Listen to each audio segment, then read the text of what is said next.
it's Gwen back with you today to share another scrapbooking process video.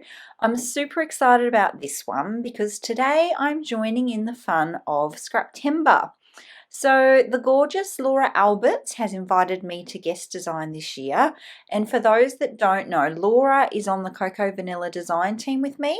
So she has joined with the Scrappy sisters, who are Katie Scott and Jessica Ware, to share a prompt and inspiration each and every day in September.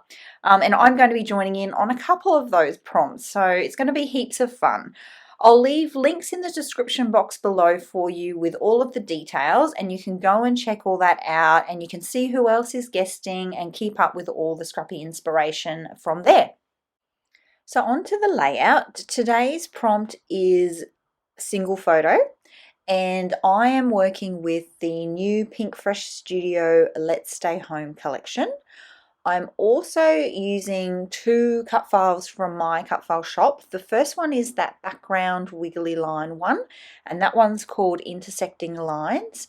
And the second one is the title that comes with that extra piece there called Road Trip.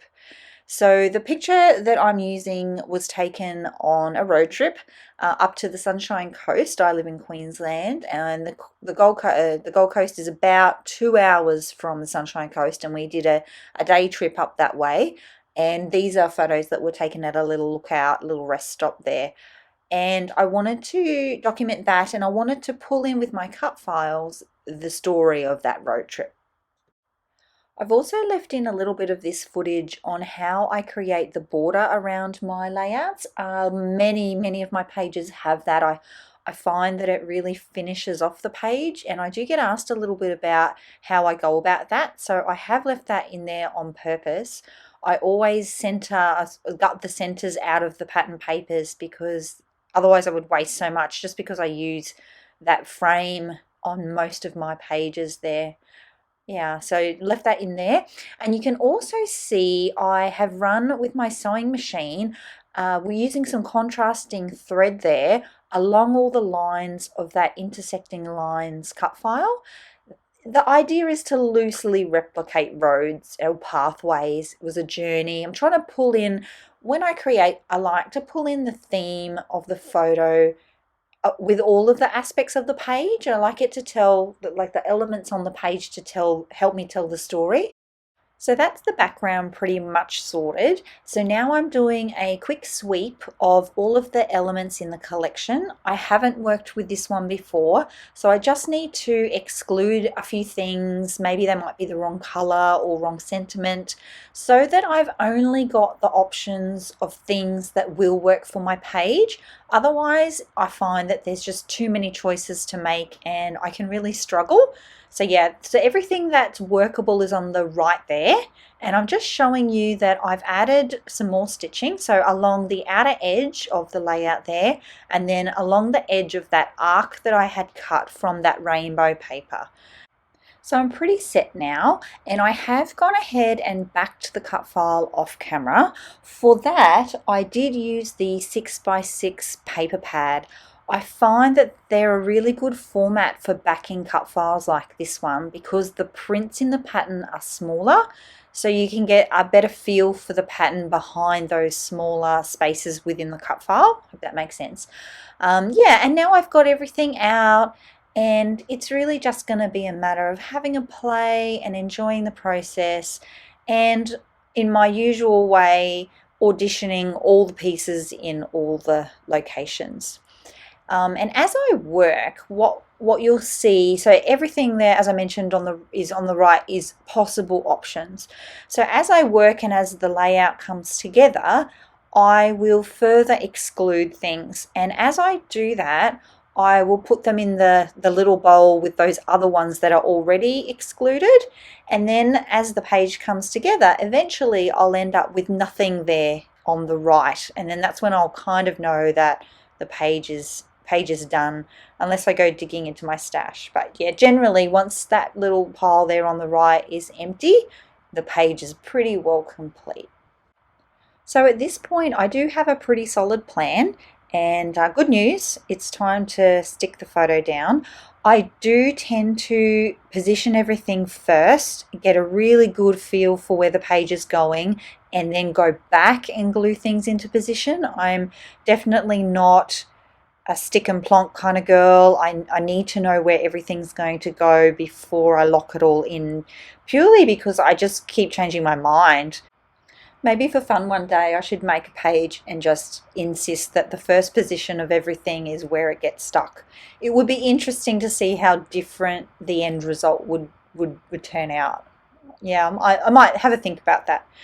Anyway, so the design for this one is really just following along with that curve of the rainbow, the pink curve there. So you're going to have photo in the top right, title bottom left, and then everything will support the flow of the page along those lines.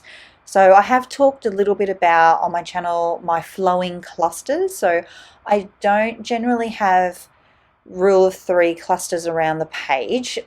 I more go for clusters that help draw the eye around the page. So I think more about the flow of the page rather than feature spots on the page. Now I'm also working, generally speaking, largest elements to smallest elements. So if I have my photos, obviously going to be, generally speaking, one of the larger parts on my page, and perhaps my title, or if there's, say I want to use up a big embellishment or something that's really going to be part of the main features on my page, I will always lock those into position first. So that's why I have here my photo and my cut file title all locked in. I know where they're going to go, and then I build the page around them. And then once I've got the large elements done, I go for medium-sized elements. So that's what I'm working on now with that floral piece and some of the journaling spots, those kinds of things. They are what I would call medium-sized, and I like to use those as starting points for my clusters. Yeah, so my clusters would generally have a medium-sized embellishment at the base of them. So that could be a large floral element, that could be a journaling spot. And then on top of that, I like to use a slightly smaller element. So that might be something like a flare button or a smaller die cut piece. And then on the next layer up again, I go slightly smaller again. So that might be another smaller die cut piece. That might be an enamel dot or like a cute little puffy heart or something like that. So they're all layered and they all kind of fit that same kind of recipe. I have been scrapbooking for a long time, so I've found over the years that I've found what works for me and I just do that.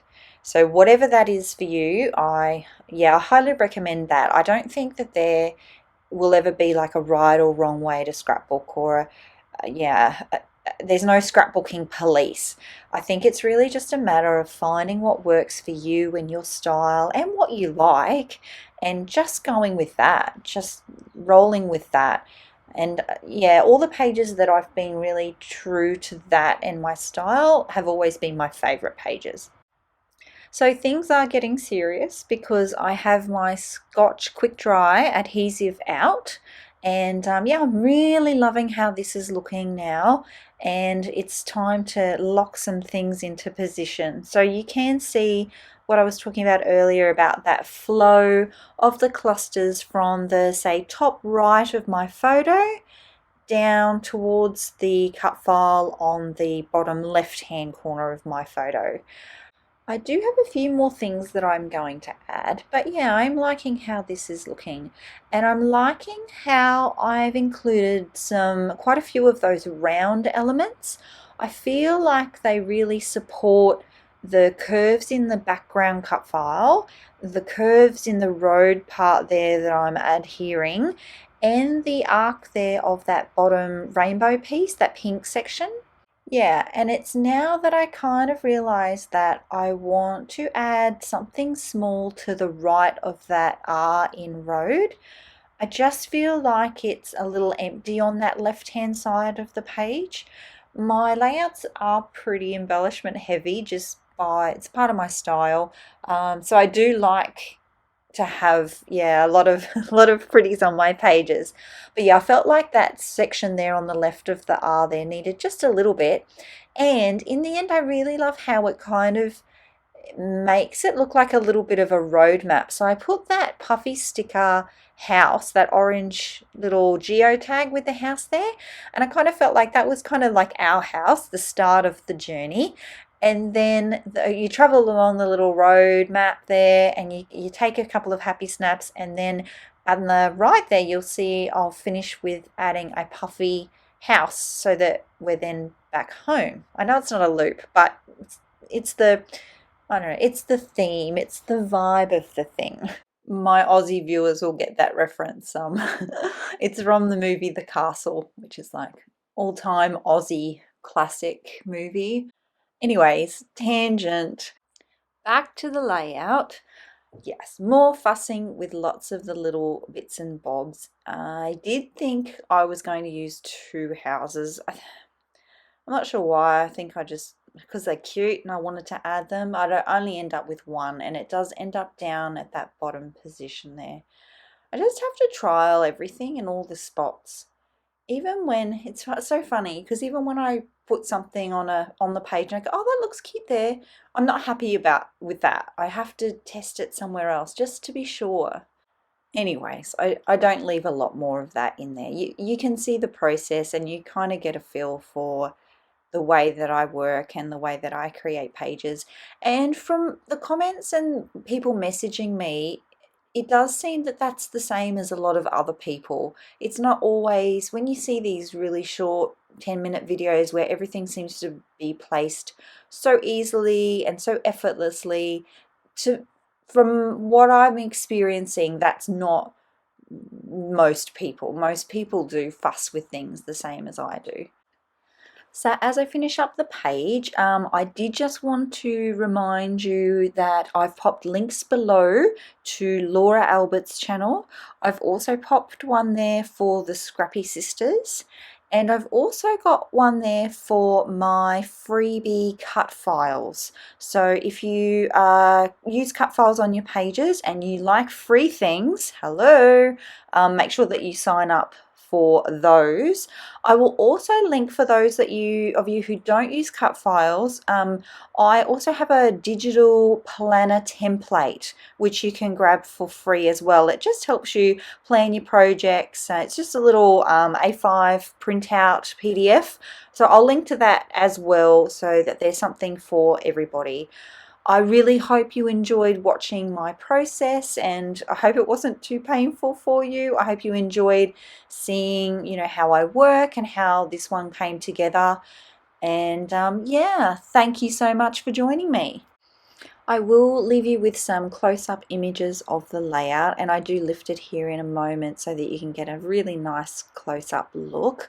Yeah, thanks again for joining me, and if you like my style, please like or subscribe so that you can see more. I'll see you next time. Bye.